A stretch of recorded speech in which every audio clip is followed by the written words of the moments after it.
Selamat malam saudara, Indonesia Bicara kembali hadir menjumpai Anda malam hari ini bersama saya Herdina Suherdi. Saudara Presiden Prabowo Subianto menerima kunjungan kenegaraan Raja Kerajaan Yordania Raja Abdullah II bin Al-Hussein di Istana Merdeka Jakarta sore tadi. Sebelumnya kedatangan Raja Abdullah II di Landasan Udara Halim Perdana Kusuma Jakarta juga disambut langsung oleh Presiden Prabowo. Kunjungan kenegaraan ini merupakan kunjungan balasan setelah sebelumnya Presiden Prabowo pada April 2025 lalu juga berkunjung ke Yordania. Dan dalam kunjungan tersebut, kedua pemimpin menyepakati sejumlah kerjasama, diantaranya di bidang pertahanan dan juga pertanian. Kunjungan balasan kali ini sekaligus mempererat hubungan bilateral antara Indonesia dan Yordania. Malam hari ini Indonesia Bicarakan mengangkat tema Indonesia dan Yordania tingkatkan hubungan bilateral. Dan kami sudah mengundang dua orang narasumber yang telah bergabung secara daring. Langsung saja saya akan menyapa, sudah ada Abdul Jabar, Ketua Pusat Riset Timur Tengah Universitas Indonesia, dan Dina Praptora Harja, Eksekutif Director Synergy Policy. Selamat malam Pak Abdul dan juga Mbak Dina. Baik, terima kasih sudah bergabung di Indonesia Bicara. Pertama-tama saya ke Mbak Dina terlebih dahulu. Ini merupakan kunjungan balasan dari sebelumnya Presiden Prabowo pernah berkunjung juga di April lalu ke Yordania. Dan kita tahu kedua kepala negara ini mempunyai kedekatan secara personal. Bagaimana Anda melihat hubungan bilateral antara Indonesia dan Yordania selama ini? Hubungan bilateral Indonesia-Yordania selama ini berjalan sangat baik. Banyak kerjasama yang lebih terkait soal stabilitas hubungan Indonesia dengan negara-negara di Timur Tengah. Yordania merupakan negara yang menjadi penghubung, baik itu secara fisik ya, dalam arti fisik karena memang posisinya strategis, sangat berdekatan misalnya dengan Mesir, Lebanon, kemudian juga Yordania dengan Palestina. Jadi kalau untuk hal-hal yang sifatnya strategis di bidang geopolitik terkait Palestina, atau tempo hari ada kasus serangan di Lebanon ya, kejadian bencana di Lebanon, itu kita mendapatkan bantuan langsung secara logistik melalui Yordania. Kemudian dari kerjasama ini diharapkan tentu bisa menjadi lebih baik lagi, lebih hangat lagi, karena hubungan kepala pemerintahan kali ini, kepala negara, itu sangat dekat, boleh dikatakan sebagai relasinya itu seperti brother ya, seperti saudara sendiri gitu. Hubungan mereka sudah sangat-sangat lama dan sangat dekat. Abdul, kalau Anda melihat mengapa kemudian hubungan diplomatik antara Indonesia dan Yordania ini menjadi penting, terutama kalau kita melihat kondisi geopolitik dan juga kondisi saat ini di wilayah Timur Tengah dan juga Asia Tenggara? Pak Abdul. Ya, halo, boleh diulangi Dina, saya kurang mendengar, tadi terputus-putus. Baik, saya ulangi kembali ya. Bagaimana kemudian Anda melihat hubungan bilateral antara kedua negara ini, Indonesia dan Yordania ini, mempunyai posisi yang penting, terutama kalau kita melihat kondisi geopolitik tidak hanya di Timur Tengah, tapi juga di Asia Tenggara? Ya, Indonesia dan Yordania adalah dua negara yang terhubung bukan hanya sekedar historical secara state, tapi juga persahabatan yang dekat antara kedua pemimpin ya. Yang itu terjalin sudah sejak lama, seperti yang tadi sudah disampaikan oleh Mbak Dina. Hubungan antara Indonesia dan Yordania menjadi sangat sensitif dan sangat strategis tentunya, karena memang Indonesia yang dipimpin oleh Bapak Presiden kita Prabowo Subianto mengangkat prinsip bahwa bebas aktif di dunia internasional, dan Timur Tengah atau Yordania adalah bagian dari sangat terpenting negara yang memang berbatasan langsung dengan konflik-konflik yang selama ini diperjuangkan oleh bangsa Indonesia, yaitu tentang Palestina. Dan Yordania menjadi negara dekat di antara Palestina dan Jordania, sehingga Indonesia menjadi atau persahabatan antara Indonesia dan Jordania menjadi sangat penting sekali dilanjutkan dengan banyak kerjasama di berbagai bidang. Tentu karena memang bukan hanya di bidang pertahanan, tapi di bidang-bidang ekonomi, pertanian juga sebenarnya Indonesia sudah menjalin hubungan kerjasama bilateral antara dua negara yang cukup lama. Begitu Mbak Dina. Saya kembali ke Mbak Dina. Mbak Dina, ini adalah kunjungan balasan, dan di kunjungan sebelumnya ketika Presiden Prabowo ke Yordania, ada sejumlah kerjasama yang kemudian disepakati antara kedua kepala negara, baik itu di bidang pertanian maupun juga pertahanan. Dan di momentum pertemuan kali ini juga kabarnya ada kerjasama baru, terutama di bidang militer dan juga terkait dengan perdamaian di Palestina dan Gaza. Bagaimana potensi kerjasama kedua negara, baik di bidang pertanian, pertahanan maupun juga di bidang-bidang lainnya? Yordania itu kalau boleh saya gambarkan sedikit ya, background ekonominya, juga background situasi politiknya, supaya kita bisa lihat urgensinya apa begitu ya, bahwa Raja Abdullah datang bukan hanya ke Indonesia, tapi ke beberapa negara di Asia. Sebelum dari Indonesia, sekitar 2 minggu lalu lah dia ada di Jepang, kemudian kemarin dalam rangkaian yang kemudian selang sehari saja dari di Asia ini, beliau mengunjungi Vietnam, kemudian Singapura, kemudian Indonesia, dan besok langsung ke Pakistan. Yordania itu secara ekonomi berada dalam posisi yang sebenarnya tidak sedang mudah-mudah saja gitu ya. Situasinya cukup sulit karena pertumbuhan ekonomi di Yordania boleh dikatakan sangat lambat dan cenderung stagnan. Jadi kalau Indonesia kita tahu pertumbuhan ekonomi itu di kisaran 5%, 5,12%, di sana itu cuma di kisaran 2%.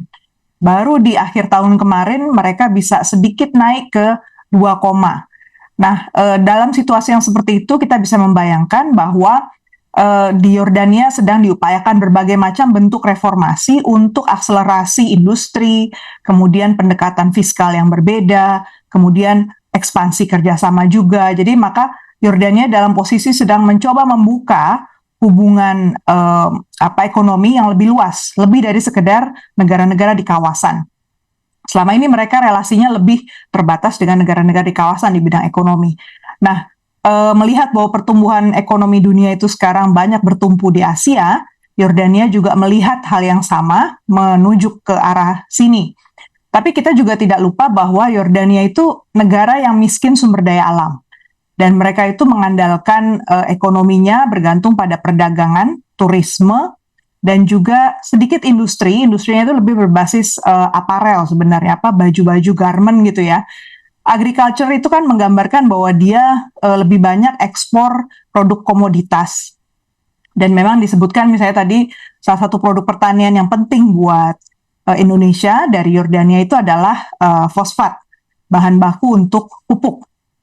Dan Yordania itu adalah produsen nomor 5 terbesar di dunia untuk fosfat. Jadi dalam kerangka itu kita bisa melihat bahwa pentingnya Yordania buat kita dalam situasi ekonomi yang tidak mudah di Yordania. Harusnya kita bisa dapat deal yang lebih baik juga dari Yordania. Di sisi politik, Yordania juga tidak mudah karena di dalam tubuh Yordania itu juga ada faksi-faksi yang kurang setuju lah ya, tidak kompak juga berhadapan dengan Raja Abdullah. Dan kita tahu di Timur Tengah mereka selalu harus hati-hati, harus waspada terhadap proksi-proksi yang muncul. Salah satu proksi yang dekat sekali dan berusaha untuk membuat situasi kerap tidak stabil di Yordania itu adalah dari Iran. Jadi dalam situasi yang seperti itu, Yordania selalu butuh kerjasama baik dengan negara-negara yang bisa menciptakan image positif di Indonesia. Dan beliau bergantung kali ini Raja Abdullah pada Indonesia karena hubungan yang sudah sangat panjang tadi dengan Indonesia, khususnya Presiden Prabowo. Ya, jadi ini artinya saling kerjasama yang memang saling membutuhkan dan juga menguntungkan seharusnya di antara kedua belah pihak ya. Nanti saya akan membahas lebih jauh dengan Mbak Dina, terutama kalau tadi disebutkan seharusnya dengan kondisi Yordania saat ini, maka seharusnya Indonesia bisa melakukan deal lebih begitu ya, yang tentu manfaatnya juga lebih bagi Indonesia, tidak saja bagi Yordania. Saya ke Pak Abdul kembali. Pak Abdul, kalau Anda melihat ini dengan kondisi saat ini di Gaza, Palestina, konflik Palestina dan Israel, bagaimana kemudian Anda melihat hubungan antara Indonesia dan Yordania ini secara real dalam menjaga misi perdamaian, Pak? Ya, Indonesia punya peran yang sangat penting memang. Nah, sekarang pertanyaannya adalah apa peran baru yang ingin sebenarnya dimainkan oleh Indonesia di kancah global melalui Yordania. Ya, kalau kita pahami ceasefire dan kesepakatan stop genosida yang ada di Gaza adalah peran pentingnya bangsa Indonesia, dalam hal ini Presiden Prabowo yang melakukan lobby-lobby politik di internasional, di PBB, bahkan pidato beliau yang sangat menggelegar saat membicarakan tentang Palestina dan di isu-isu yang lain. Tentu peranan beliau dengan Yordania saat ini menjadi kunci, ya, menjadi kunci terusnya terjadi perdamaian yang ada di Gaza. Walaupun sebenarnya kita tahu bahwa semacam kamuflase Israel ketika menandatangani MOU perdamaian, tapi di sana sini masih terjadi pembantaian di penduduk Gaza, kan gitu ya. Nah, juga permasalahan geopolitik di kawasan Timur Tengah yang belum selesai, muncul permasalahan konflik lain di negara tetangganya, kan gitu, yaitu Sudan, meluas sampai saat ini dan itu belum bisa terselesaikan. Dan peran Indonesia sebagai negara muslim terbesar di dunia dan diharapkan menjadi kunci perdamaian di dunia. Nah, ini sangat sangat erat kaitannya dengan jalinan persahabatan antara Indonesia dan Yordania saat ini. Pertahanan, kalau kita bicara tentang pengiriman misi perdamaian dari Tentara Nasional Indonesia yang sekarang dilakukan atau sebelumnya juga sudah dilakukan, peran aktif Tentara Nasional Indonesia dalam misi perdamaian di kawasan Timur Tengah, di antaranya pengiriman Tentara Nasional yang di Libanon, ya, dan sekarang persiapan pengiriman Tentara Nasional untuk perdamaian di Gaza, ya. Dan tentu peranan Presiden Prabowo Subianto dalam lobby-lobby politik di kawasan Timur Tengah menjadi bagian terpenting dari adanya perdamaian. Selama Gaza, Palestina di kawasan masih terus bergejolak, maka kawasan Timur Tengah pun masih banyak gejolak di sana sini. Gitu, Mbak. Baik. Kesepakatan kedua negara ataupun pandangan Indonesia dan Yordania terkait dengan perdamaian di Israel dan Palestina dan di jalur Gaza itu selama ini kita lihat sudah terbentuk begitu ya, termasuk terakhir misalnya pada bulan Agustus lalu Yordania juga membantu Indonesia untuk airdrop bantuan ke kawasan Gaza. Tapi tentu tadi juga Anda menyebutkan, Budina juga menyebutkan ada sejumlah tantangan yang dihadapi, dan kalau kita bicara dengan kondisi saat ini apalagi Pak kira-kira tantangan yang dihadapi kedua negara untuk dalam upaya untuk semakin mempererat hubungan bilateral? Ya, tantangan internal yang ada di kerajaan Yordania itu memang ada faksi-faksi, di mana memang faksi ini secara histori faksi ini sebenarnya mendukung kebijakan rajanya, karena memang monarki dan di sana sangat sensitif sekali dengan isu kepemimpinan. Nah, peran Indonesia dengan Yordania dalam misi perdamaian itu tentu menjadikan diplomasi politik di kawasan Timur Tengah wajib adanya, dan kerjasama pertahanan antara Jordania dengan Indonesia yang saat ini juga menjadi sangat penting perkembangannya dalam misi perdamaian di kawasan Timur. Baik, saya kembali ke Mbak Dina. Mbak Dina tadi menyebut bahwa seharusnya ada kerjasama ataupun deal-deal yang lebih di antara kedua negara, dan dalam agenda kunjungan ke Indonesia kali ini salah satu juga yang menjadi sorotan adalah adanya agenda dari Raja Yordania yang akan juga terkait dengan investasi dan Danantara. Bagaimana Anda melihat hal ini? Ini antara janji, komitmen yang levelnya pledge atau semacam pledge itu kan masih harus diturunkan ya menjadi pertemuan-pertemuan yang sifatnya lebih teknis. Saya kira ini baru babak pembukaan karena pertemuan kali ini dengan Indonesia justru sangat-sangat singkat. Baru tiba tadi siang, kemudian besok pagi sudah berangkat ke Pakistan. Dan notabene nggak ada pertemuan selain dengan lingkaran menteri-menteri yang dibawa ke istana ya. Habis itu langsung makan malam. Sementara kalau kita lihat di Vietnam misalnya itu ada pertemuan bisnis forum. Artinya sempat ada dialog, kemudian antara bisnis sama bisnis sudah ketemu gitulah. Pasti dia bawa delegasi juga dari Yordania. Di Indonesia nggak ada counterpart dari bisnis yang jumpa dengan tim dari Yordania. Artinya ini baru mau dibuka, masih sangat awal.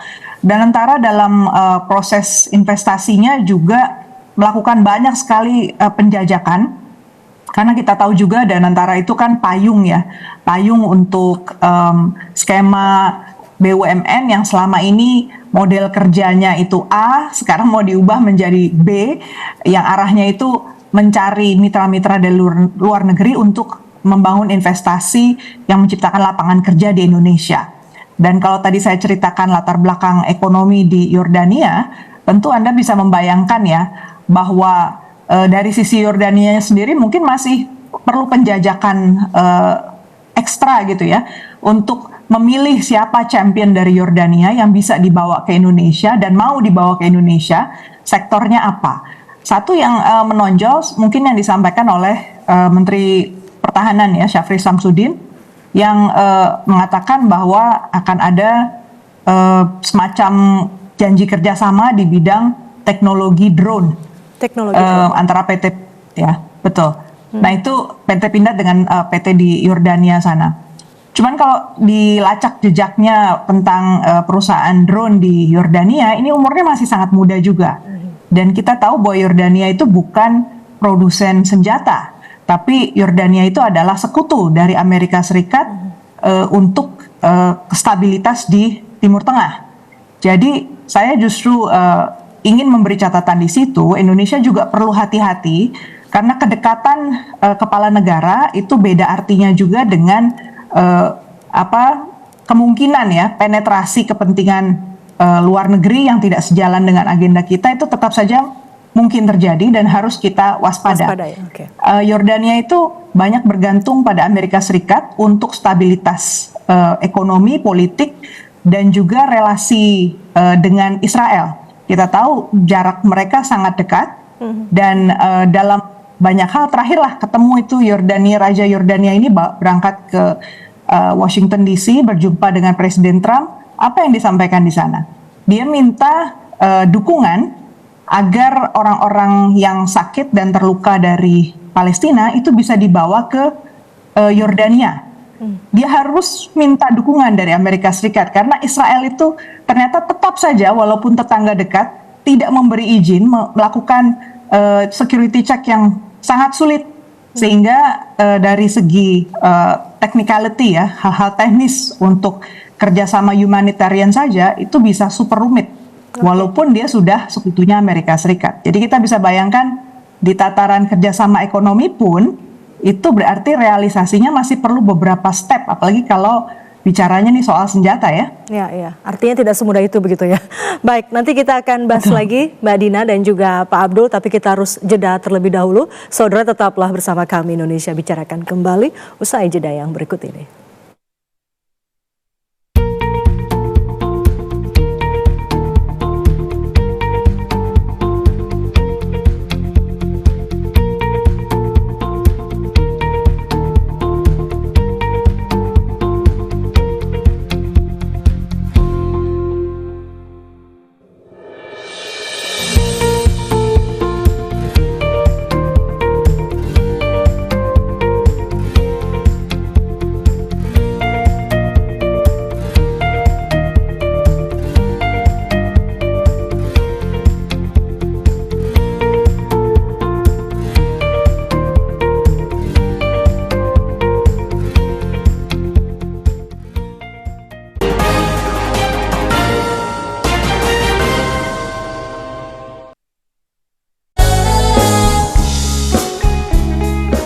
Setiap nada punya cerita, membawa kita kembali ke momen yang tak terlupa.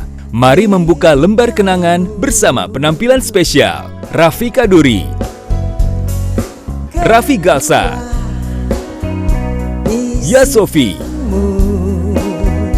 Azia, Milva Pohan, iringan Irfan Band Jakarta, host Ola Rosa. Kenangan Masa, Senin 17 November 2025, pukul 21.30 waktu Indonesia Barat. Terima kasih buat orang-orang baik. Kita velocity dulu ya. Kita kasih velocity 1 kali ya.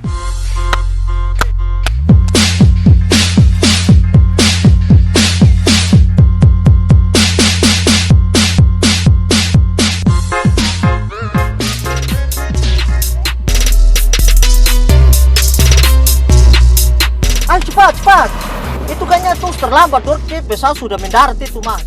Kau pindah ke depan. Hah? Angkat cepat, Mas.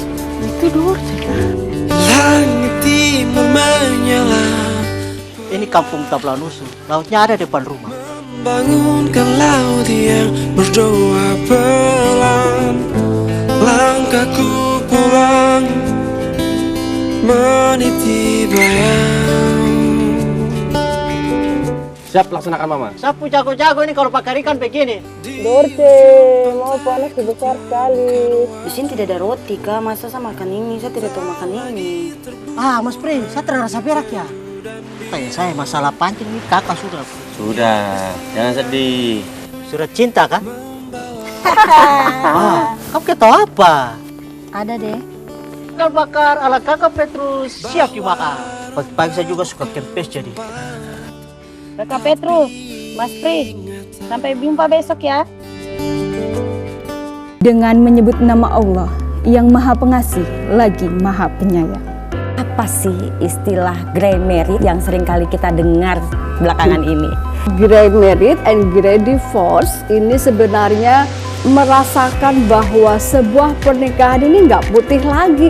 Adanya grey married ini sebab psikologisnya karena adanya pergeseran nilai sosial. Kemudian adanya gaya atau pola hidup yang baru. Strategi, spirit, hingga tetes keringat terakhir akan dipertaruhkan dalam ajang bulu tangkis paling bergengsi sejagat raya, BWF Series 2025. Saksikan aksi luar biasa para pebulu tangkis kesayangan Anda memperebutkan supremasi dunia.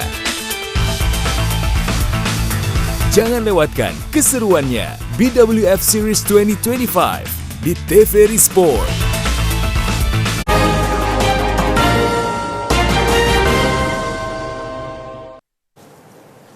Terima kasih Anda kembali bersama kami di Indonesia Bicara dan kita sambung lagi perbincangan terkait dengan Indonesia dan Yordania. Tingkatkan hubungan bilateral. Kami masih terhubung dengan dua narasumber kita malam hari ini. Ada Abdul Jabar, Ketua Pusat Riset Timur Tengah Universitas Indonesia, dan Dina Praptora Harja, Executive Director Synergy Policy. Saya ke Pak Abdul. Pak Abdul, tadi dalam pertemuan antara Menteri Pertahanan Syafri Samsudin dengan Kepala Staf Gabungan Angkatan Bersenjata Yordania juga disepakati untuk membentuk komite sebagai wadah pertukaran informasi terkait dengan kondisi Gaza. Apakah hal ini akan seberapa efektif begitu? Ya, saya kira cara-cara penandatanganan kerjasama apapun dilakukan untuk misi perdamaian di Gaza. Efektif atau tidak efektif itu sebenarnya pertanyaannya harus lebih karena memang semuanya harus dicoba, dan kita optimis bahwa kerja-kerja Presiden Republik Indonesia Pak Prabowo Subianto ini dalam lawatannya itu sangat efektif, sehingga sangat efektif sekali, sehingga kalau perjanjian antara Menteri Pertahanan Indonesia dengan Kementerian Pertahanan Jordania dilakukan untuk perdamaian Gaza, ini langkah konkret berikutnya. Karena menjaga perdamaian di Gaza yang selalu dikhianati oleh Israel, ini menuntut kerja-kerja terus berkesinambungan dan cara-cara yang memang sangat elegan yang dilakukan oleh Bapak Presiden kita. Ke depan kita tidak tahu apa Israel akan mengkhianati perjanjian yang selama ini sudah sama-sama disepakati, atau akan melakukan pengkhianatan berikutnya. Nah, ini maka kerjasama antara Indonesia dan dunia supaya terus dilakukan pembaharuan, ya, pembaharuan untuk menjaga, terus mengawal perjanjian perdamaian yang ada di Gaza Palestina.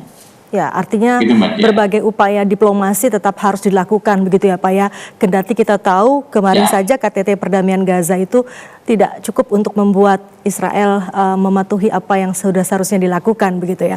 Tapi kalau kita melihat yang disampaikan oleh Pak Syafri Samsudin adalah wadah pertukaran informasi ini juga sekaligus jalinan komunikasi dalam kaitannya nantinya dengan rencana Indonesia untuk mengirimkan pasukan perdamaian ke wilayah sana begitu. Bagaimana Anda melihat ini? Apakah forum komunikasi ini nantinya akan cukup efektif memberikan informasi yang akurat bagi keamanan pasukan perdamaian kita di sana? Ya, saya kira kerja-kerja perdamaian itu adalah juga bagian dari kerja-kerja badan intelijen kita, ya, bukan hanya sekedar menulis perdamaian atau kerjasama di atas kertas, tapi juga kerja-kerja intelijen antara intelijen Indonesia dan Jordania. Dan perkembangannya tentu akan lebih efektif ketika satu sama lain menjalin kerjasama yang lebih erat, gitu. Baik. Kalau Mbak Dina mungkin punya efektif. Baik, Mbak Dina mungkin punya pandangan yang berbeda atau mungkin sama dengan disampaikan dengan Pak Abdul, terutama kalau kita melihat kedua kepala negara ini mempunyai kedekatan personal sejak lama. Kemudian keduanya juga sama-sama merupakan pemimpin negara yang mayoritas penduduknya adalah Muslim begitu atau Islam gitu ya. Sejauh mana ini mempunyai kekuatan yang cukup efektif dalam mendorong perdamaian di Gaza, Israel dan juga Palestina? Terkait soal Palestina, kita tahu bahwa perkembangan yang ada di sana sebenarnya tipis kaitannya dengan masalah agama ya. Itu satu hal. Jadi kita sebagai negara Muslim mayoritas memang punya keinginan, punya solidaritas yang besar ya terhadap saudara-saudara yang ada di Palestina. Tapi untuk bisa dapat punya dampak yang betul-betul signifikan, itu kaitannya tidak melulu juga soal agama saja. Saya mau soroti bahwa ada kesenjangan pandangan sebenarnya antara Presiden Prabowo Subianto dengan Raja Abdullah terkait pengiriman pasukan perdamaian. Apa itu, Mbak? Baru beberapa hari yang lalu, Raja Yordania itu diwawancara dan bukan baru sekali beliau bicara, ini sudah kali kesekian beliau bicara bahwa Yordania keberatan mengirimkan pasukan perdamaian dalam skema 20-point peace plan yang diajukan oleh Presiden Donald Trump. Karena dalam persepsi beliau, ketika bicara soal pengiriman pasukan perdamaian itu, dia harus menjaga stabilitas dengan cara siap siaga. Kalau sampai ada perlawanan, maka dia bisa melakukan tindakan balasan yang sifatnya termasuk menembak atau melukai orang yang kemungkinan itu justru orang Palestina. Dan itu yang beliau tidak mau. Menurut beliau, kalau pemahaman pasukan perdamaian itu artinya dia harus memperkuat pasukan keamanan dari pihak Palestina, polisi yang dilatih, dan nantinya pihak kepolisian lah yang harus tanggung jawab juga nih berhadapan dengan pihak di Palestina. Ini jadi catatan penting karena apapun informasinya lewat intelijen, pada faktanya di lapangan kita nggak pernah bisa tahu kan wajah dari yang dituduh oleh pihak Israel misalnya ini Hamas itu laki-laki atau perempuan, orang Palestina atau orang Arab dari yang suku yang lain gitu. Itu sulit dibedakan tentu di lapangan kan. Dan pihak Yordania karena kedekatan fisik dan kita tahu juga geografisnya juga sangat dekat dan Ratu Rania juga merupakan keturunan Palestina, ini menjadi isu yang sangat sensitif. Sensitif. Dan ini yang saya kira masih perlu dijembatani, berarti kalau Indonesia mau memberangkatkan pasukan perdamaian, harus ada jaminan juga keamanan untuk orang-orang Indonesia. Jangan sampai Indonesia malah dalam posisi yang sulit karena kedapatan mengalami dilema di lapangan, atau justru tentara kita menjadi bulan-bulanan gitu ya dari pasukan IDF dari Israel. Itu kan yang harus kita pastikan. Jadi pada saat yang sama, soalnya di tataran multilateral sekarang Amerika Serikat sedang mencoba mendapatkan mandat resmi dari PBB untuk menciptakan Board of Peace, jadi Dewan Perdamaian yang diketuai langsung oleh Presiden Donald Trump. Dan tentu akan sulit kalau saya membayangkan mendapatkan dukungan penuh dari anggota tetap Dewan Keamanan PBB. Tapi Amerika Serikat maunya seperti itu, dikasih kesempatan sampai 2 tahun ke depan untuk menjalankan rencananya Donald Trump. Dan saya membayangkan ini sebenarnya lebih kuat agendanya Amerika untuk mendapatkan legitimasi dari dalam negeri Amerika Serikat. Kekuatan untuk Presiden Donald Trump menunjukkan dia punya achievement di Timur Tengah. Jadi lagi-lagi Indonesia betul-betul mesti cermat, mumpung jumpa tatap muka ini ya, tete-a-tete gitu, empat mata dengan Presiden Raja Abdullah, harusnya isu seperti ini yang coba diurai. Dan apakah pandangan dari Raja Yordania ini, Raja Abdullah ini juga akan mempengaruhi keputusan dari Presiden Prabowo Subianto, mengingat keduanya juga punya kedekatan yang cukup lama? Karena keduanya sama-sama punya latar belakang militer, bahkan sama-sama pernah memimpin pasukan khusus di militer. Harusnya kalau bicara dari hati ke hati, mereka tahulah risikonya apa yang harus ditanggung oleh tentara masing-masing kalau sampai turun di lapangan. Jadi saya kira ini momen yang penting untuk mereka sama-sama belak-belakan gitu ya, bicara soal risiko, bicara soal solusinya kemudian apa supaya baik Indonesia maupun Yordania tetap bisa berperan aktif, tapi tidak sampai mengorbankan warga negaranya saat turun ke sana. Ya, Pak Abdul, Anda juga sepakat soal ini? Ya, secara umum memang Jordania itu tidak bisa dipisahkan dengan kepentingan Amerika di kawasan Timur Tengah. Karena memang sejak berdirinya kerajaan pada awal dan saat ini, Jordania adalah menjadi tameng pertama untuk melanggengkan cakarnya Amerika di kepentingan di Timur Tengah, di antara khusus untuk melindungi kepentingan Amerika saat menghadapi tekanan-tekanan barat di Timur Tengah. Nah, memang di sini Presiden Prabowo harus lebih berhati-hati dalam kaitannya menandatangani MOU apapun. Tapi saya masih percayalah, karena memang Presiden kita itu punya cara yang unik, ya, bukan hanya kalau tadi persahabatan mereka yang dijalin mulai dari latihan bareng saat di Amerika gitu, dan saat ini juga menjadi sama-sama pemimpin sebuah negara gitu. Saya kira mereka berdua itu punya cara sendiri. Bahkan saya sangat optimis ketika kunjungan balasan Presiden Jordania ke Indonesia ini akan memperkuat perjanjian-perjanjian memang sudah dibuat sebelumnya oleh Presiden Prabowo Subianto dengan Jordania, baik kaitannya dengan pertahanan atau intelijen atau pengiriman tentara nasional kita untuk misi perdamaian. Oleh karena itu kita mendukung sekali bahwa terjalinnya kesepakatan ini nanti konkret gitu. Ya, konkret. Ya, memang ada kekhawatiran, Tapi saya juga menyoroti bahwa sesungguhnya kedekatan emosional Indonesia, tentara Indonesia yang memang majoriti Muslim dengan tentara Jordan yang juga sama-sama itu punya trik-trik sendiri gitu ya, punya trik sendiri dalam menjaga baik bukan hanya sekedar masalah menjaga perdamaian, tapi di antara mereka sendiri kan gitu.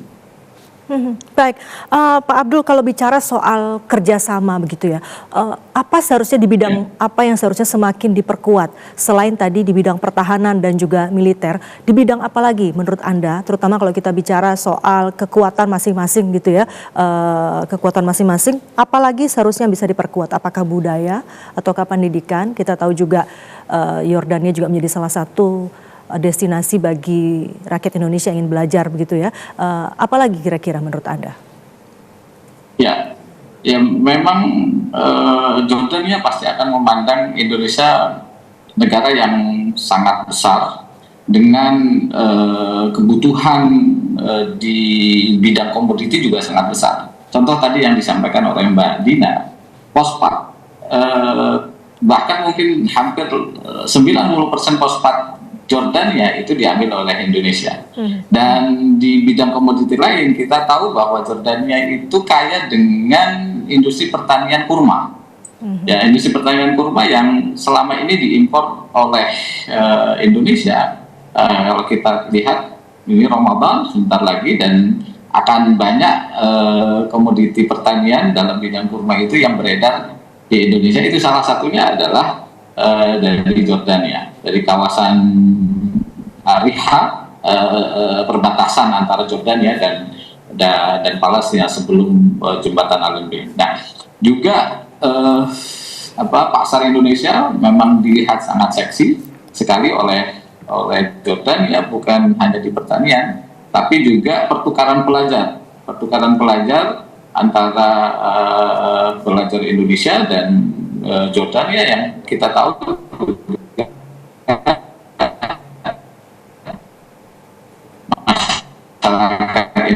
Indonesia yang belajar di Jordania. Kalau kebudayaan kita tahu memang ya Jordania dengan kekayaan sejarah, nilai-nilai yang sangat erat kaitannya dengan agama kita. Di antaranya memang pariwisata yang tadi menjadi sektor utama leading perekonomian Jordania, yang menjadi tumpuan perekonomian kedua setelah fosfat. Industri terbesar mereka fosfat adalah pariwisata. Dan kita melihat karena pintu Indonesia, masyarakatnya sangat rindu sekali dalam menjalankan perjalanan spiritual. Kalau Indonesia orang-orangnya bukan hanya spiritualnya ke Mekah Madinah gitu ya, tapi juga non-muslim yang ada atau non-muslim Indonesia juga melakukan perjalanan ke Holy Land Jerusalem itu melalui Jordania. Maka kerjasama yang bisa lebih ditingkatkan lagi secara politik, budaya, pertanian, pariwisata juga Indonesia sangat Jordan itu punya hal yang sangat harus ditingkatkan atas kerjasamanya dengan Indonesia. Baik, saya ke Mbak Dina. Mbak Dina, kalau Anda melihatnya bagaimana dengan hubungan kerjasama di bidang ekonomi, terutama antara Indonesia dan Yordania? Tadi kalau disebutkan oleh Pak Abdul itu nilai-nilai kerjasama impor dari Yordania ke Indonesia, baik itu bahan baku pupuk maupun juga budaya dan lain sebagainya. Bagaimana kemudian kita bisa meningkatkan atau mendorong ekspor Indonesia ke Yordania? Kira-kira di bidang apa yang masih bisa didorong dan itu menjadi kekuatan Indonesia yang mungkin dibutuhkan oleh Yordania? Oke, dari segi kerjasama ekonomi sebenarnya Indonesia itu jauh lebih kuat daripada Yordania. Justru Yordania itu dalam posisi yang saat ini sangat perlu untuk dibantu. Independensi Yordania dari segi politik dan geopolitik, jadi di dalam negeri maupun relasi dia dengan negara-negara adidaya, juga negara-negara tetangga, itu boleh dikatakan relatif lemah. Justru kalau kita bicara soal perlindungan dari Amerika Serikat, saya mau dorong lebih jauh lagi. Kita harus lebih kritis karena faktanya Yordania itu bisa bebas dari Arab Spring waktu ada pergeseran politik di Timur Tengah. Yordania relatif stabil karena apa? Karena dilindungi oleh Amerika Serikat. Amerika Serikat punya kepentingan bahwa Yordania selalu ada di sisi mereka untuk sisi logistik ya, urusan logistik. Ketika Israel juga membutuhkan bantuan. Ini yang tadi saya bilang di awal, kita juga perlu selalu cermat bahwa salah satu orang atau negara yang kita anggap sangat dekat kepentingannya dengan Indonesia, itu juga perlu kita pilah. Kalau urusan humaniter, urusan kemanusiaan, Yordan satu jalan sama kita. Tapi kalau urusan geopolitik, ini agak lebih rumit. Karena mereka sudah punya utang budi tertentu dengan negara besar seperti Amerika Serikat. Urusan ekonomi, kalaupun Indonesia mau bantu lebih banyak, pertama itu karena pasar ya. Justru produknya mereka kalau kita beli lebih banyak seperti fosfat, itu bisa membantu mereka. Karena penduduk mereka itu cuma 11 juta. Bayangkan dengan Indonesia yang 287 juta. Jelas daya beli kita itu jauh lebih besar dibandingkan Yordania. Dan walaupun fosfat itu salah satu produk besar di sana, tapi nilainya itu tetap jauh lebih kecil dibandingkan ekspor terbesar kita seperti batu bara atau CPO dari Indonesia ya, sawit. Jadi kita nggak bisa membandingkannya apple to apple hanya karena tadi saya sebut di awal, oh dia world biggest number 5 gitu ya for fosfat gitu. Jadi Yordan itu sebenarnya rentan sekali perekonomiannya. Nah sekarang kalau kita mau kerjasama di bidang ekonomi, tentu saja yang pertama-tama harus dibangun dari kita, ekonom praktisi industri kita, siapa yang bersedia untuk atau siap untuk turun sampai ke Jordan, membuka usaha di sana, bentuk joint venture di sana. Nah itu yang boleh dikatakan saya lihat belum ada institusinya. Jadi kalau saya melihat nggak mungkin kita hanya menggantungkan diri pada relasi dekat kepala negara ya. Itu boleh jadi pupuk gitu ya, boleh jadi nutrisi tambahan untuk relasi bilateral, tapi kalau tidak diturunkan ke tataran pelembagaan, itu tetap akan sulit jangka panjangnya, karena kita udah puluhan tahun dekat sama Yordania, tapi dari segi kerjasama ekonomi boleh dikatakan segitu-segitu aja, karena kebetulan saya di bidang diplomasi bisa membandingkan dengan relasi dengan negara-negara lain di Timur Tengah, dengan Arab, dengan Qatar, itu perkembangannya jauh lebih cepat dibandingkan dengan Yordania, karena memang pasarnya kecil, kemudian juga jaraknya sangat jauh gitu ya dengan Indonesia. Jadi di Kementerian Luar Negeri tidak ada desk khusus yang menangani Yordania. Kemudian dari segi Gaza saja, urusan Palestina, di Kementerian Luar Negeri nggak ada loh desk yang menangani khusus soal Gaza atau perdamaian Palestina, nggak ada. Kita punya wamen, tapi kakinya di bawah itu nggak kelihatan tuh sambungannya sama direktorat yang mana. Direktur Timur Tengah tuh urusannya untuk perlindungan WNI loh, bukan untuk urusan peace di Timur Tengah. Jadi ini isu perdamaian yang kita bilang strategis, tapi di bawah itu kakinya belum kelihatan nyambungnya ke siapa. Tadi data intelijen. Atau kakinya diamputasi, Mbak. Jadi data intelijen mau dikumpulkan dari mana-mana, tapi kalau di tataran teknisnya itu nggak ada yang melaksanakan kan berhenti ya, tidak ada yang melanjutkan ya. Oke, baik. Mbak, saya masih ingin menggali soal kerjasama ekonomi. Artinya di kondisi ekonomi dunia saat ini di mana banyak negara membutuhkan atau ingin memperluas pasar baru, maka apabila kemudian Indonesia ingin melirik Yordania sebagai pasar baru dengan jumlah penduduk yang hanya 11 juta tadi, apakah masih cukup potensial, Mbak? Tapi nanti dijawabnya, kita harus jeda terlebih dahulu. Saudara tetaplah bersama kami, Indonesia Bicarakan kembali sesaat lagi.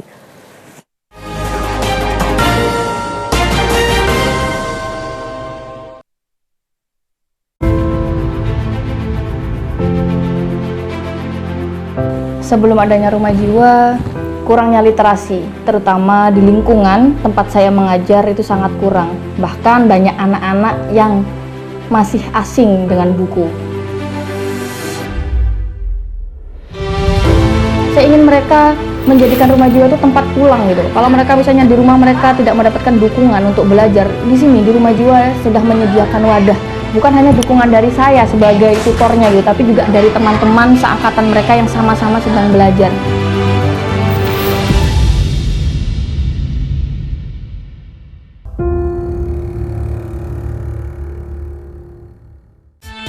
Tetes keringat terakhir akan dipertaruhkan dalam memperebutkan gelar dan poin berharga. BWF World Tour Super 500 Kumamoto Masters Japan 2025. Saksikan aksi luar biasa para pebulu tangkis kesayangan Anda memperebutkan supremasi dunia. BWF Super 500 Kumamoto Masters Japan 2025 13 hingga 16 November 2025 di TVRI Sport.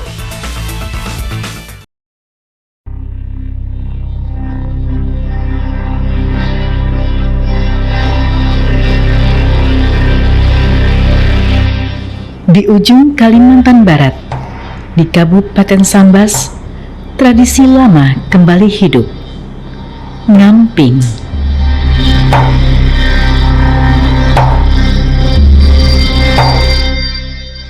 Ayo ke dinas langsung labar tembuk amping di terang bulan. Amping ke kawan-kawan, anak saling masuk datang mapan. Amping ke kawan-kawan, apa yang ditumbuk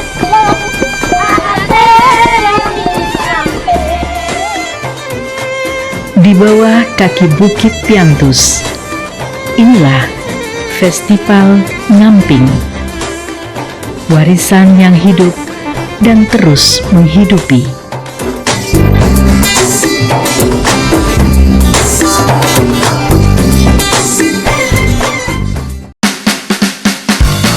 Selamat datang di Taman Buaya Musik Corner yang pastinya isinya musik semua. Penampilan spesial musisi pilihan, ngobrol bareng host dengan suasana santai dan seru. Boleh nanya nggak? Musisi kesayangan Indonesia. Ruang nyaman untuk menikmati musik dan harmoni.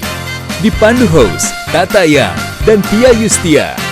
Taman Buaya Music Corner setiap minggu pukul 21.30 waktu Indonesia Barat.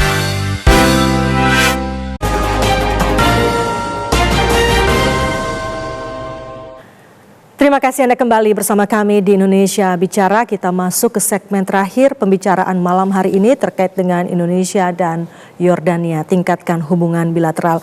Saya kembali ke Mbak Dina dan juga Pak Abdul Jabar. Mbak Dina, bisa dijawab tadi pertanyaan saya sebelum jeda, dengan upaya berbagai negara termasuk Indonesia saat ini ingin memperluas pasar baru begitu ya. Apakah masih ada celah begitu untuk Yordania sebagai salah satu pasar yang cukup potensial bagi Indonesia?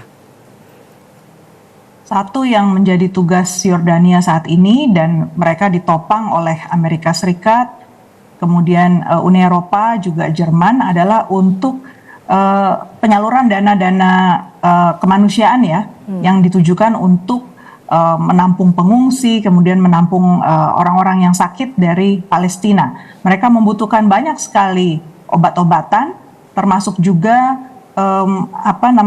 penyembuhan ya, bahan-bahan penyembuhan seperti prostetik untuk kaki palsu, segala macam yang bisa membantu kaum disabilitas. Itu sebenarnya potensi pasar yang besar buat kita karena pembelinya jelas, yang mendanai juga jelas. Jadi kalau diajukan kesepakatan misalnya antara Indonesia dengan Yordania, Indonesia menjadi pemasok apa begitu, harganya disepakati, yang akan membayar akan bukan Yordania tapi pihak yang ketiga, dan itu di-endorse oleh Yordania. Jadi itu satu skema yang sebenarnya sangat jelas. Saya lihat Singapura udah membaca itu, mereka menawarkan produk prostetik ya untuk kaum disabilitas di sana. Jadi satu contoh. Hal yang lain yang bisa kita pikirkan tentu pengembangan teknologi yang bisa digunakan di daerah-daerah gurun. Jadi uji cobanya, kemudian eksplorasi kebutuhannya. Saya berharap kerjasama di bidang sains dan teknologi dengan Menristek Dikti ya di sini di Indonesia itu bisa mengarah ke sana. Karena pesaing utama produk-produk inovasi teknologi tinggi di Timur Tengah itu ya Israel. Jadi kalau kita nggak eksis sebagai negara yang katanya mau solidaritas dengan sesama negara-negara Muslim untuk menjadi pesaing yang serius untuk Israel, ya mereka akan terus bergantung pada jaringan Israel, Barat, dan Amerika, dan itu seperti lingkaran yang akan pernah putus ya. Jadi Indonesia sendiri butuh mitra, butuh otak tambahan gitu ya untuk membuat produk kita itu bisa di-upgrade, dimanfaatkan di daerah-daerah yang memang membutuhkan. Jadi daerah-daerah gurun, daerah yang kering seperti di sana, mereka butuh sekali tuh teknologi pertanian yang cocok buat di sana, pengairan dan lain-lain, selama ini mereka menggunakan teknologi Israel. Jadi apa yang bisa ditawarkan oleh para saintis Indonesia itu bisa jadi celah supaya bagi kita, Yordan juga bisa bangkit di bidang sainsnya. Pak Abdul, tadi menyambung perbincangan yang disampaikan oleh Mbak Dina bahwa ada celah sebetulnya bagi kita untuk memasok beberapa produk. Tapi kalau kita bicara soal jalur distribusinya dengan kondisi Timur Tengah saat ini, apakah cukup challenging gitu atau cukup menantang bagi kita untuk bisa masuk ke sana? Ya, Jordan itu posisinya secara geografis juga menjadi bagian dari jalur distribusi yang cukup vital. Ya, Selat Aqabah itu kita berdampingan dengan Mesir, kan gitu. Maka ada beberapa komoditas yang memang selama ini diekspor oleh Indonesia itu melalui Port Aqabah. Nah, Port Aqabah itu bukan hanya distribusi ke Jordania, tapi juga tadi Jordania, Palestina, dari Jordania juga ke Lebanon dan juga ke Syria. Nah, di jalur paling aman saat ini ketika mau mendistribusikan produk-produk yang memang bisa menaikkan ekspor Indonesia itu ya paling aman ke Jordania. Selama ini selalu dari Jordania akan di split ya ke negara-negara yang memang secara jalur laut itu sekarang terganggu oleh perang konflik negaranya kayak Syria gitu ya, Lebanon atau Palestina. Dan Mesir sendiri juga walaupun mereka juga punya ada beberapa komoditi yang memang kayak kopi ya, Indonesia itu punya produk yang menjadi unggulan ekspor kita adalah kopi. Behavior orang Jordan itu kalau ngopi itu tidak cukup 1-2 kali. Biasanya pagi ngopi, siang ngopi, ketemu ngopi gitu ya. Nah, itu juga potensi sangat besar gitu. Dan selama ini mereka impor kopinya dari Indonesia. Walaupun juga memang sekarang harganya nggak bisa bersaing tuh dengan beberapa negara yang lain. Tapi selama ini Jordan menjadi tempat yang sangat vital ketika barang dari Asia, dari Indonesia menuju ke Selat Port Aqabah dan mereka akan didistribusikan ke Palestina dan negara-negara sampingnya yang memang masih ada konflik internal sehingga port-port mereka tutup. Baik. Ini terakhir mungkin closing statement dari Pak Abdul Jabbar maupun juga Mbak Dina Prapto terkait dengan bagaimana hubungan bilateral antara Indonesia dan Yordania ini dapat semakin ditingkatkan. Silakan Mbak Dina. Ya, kalau saya melihat bahwa jarang-jarang ya dalam mungkin 100 tahun pemimpin dua negara itu bisa sangat dekat di level individu. Jadi boleh dikatakan chemistry-nya itu dapat banget lah kalau bahasa anak zaman sekarang ya bilang. Jadi ini satu aset penting yang mudah-mudahan tidak dilewatkan. Dan maksud saya tidak dilewatkan itu adalah supaya betul-betul ada dampaknya secara kelembagaan dengan Yordania. Karena kalau dikomparasi dengan negara-negara lain di Timur Tengah, kerjasama dengan Yordania ini masih stagnan sebenarnya. Relasinya itu baik tapi ya segitu aja gitu perkembangannya. Jadi kalau ini bisa ditingkatkan, apalagi momentum geopolitiknya itu sangat tepat, itu kedepannya akan menjadi satu hub penting, satu hub yang penting untuk meningkatkan juga presensi atau kehadiran Indonesia di isu-isu strategis lain di Timur Tengah. Baik, Pak Abdul Jabbar silakan singkat saja. Ya, kemitraan pertahanan yang kokoh dengan Jordania itu akan menjadikan Indonesia tidak hanya sebagai pemain utama di Asia Tenggara, tetapi juga sebagai kekuatan yang suaranya didengar dan dihitung dalam ya isu-isu perdamaian global terutama di Timur Tengah. Tentu kami berharap atau kita berharap semua bahwa persahabatan Jordania dan Indonesia itu akan lebih dalam, bukan hanya sekedar isu-isu pertahanan, tapi juga dengan isu humanitarian yang saat ini menjadi sangat penting dan menjadi bagian dari kampanye politik Bapak Presiden kita bahwa bebas aktif di dunia internasional. Baik, Pak Abdul Jabar, Ketua Pusat Riset Timur Tengah Universitas Indonesia, dan juga Mbak Dina Prapto Raharja, Executive Director Synergy Policy. Terima kasih sudah berbincang bersama kami dan juga berbagi sudut pandang di Indonesia Bicara malam hari ini. Sekali lagi terima kasih, selamat malam dan selamat kembali beraktivitas. Terima kasih, selamat malam. Selamat malam.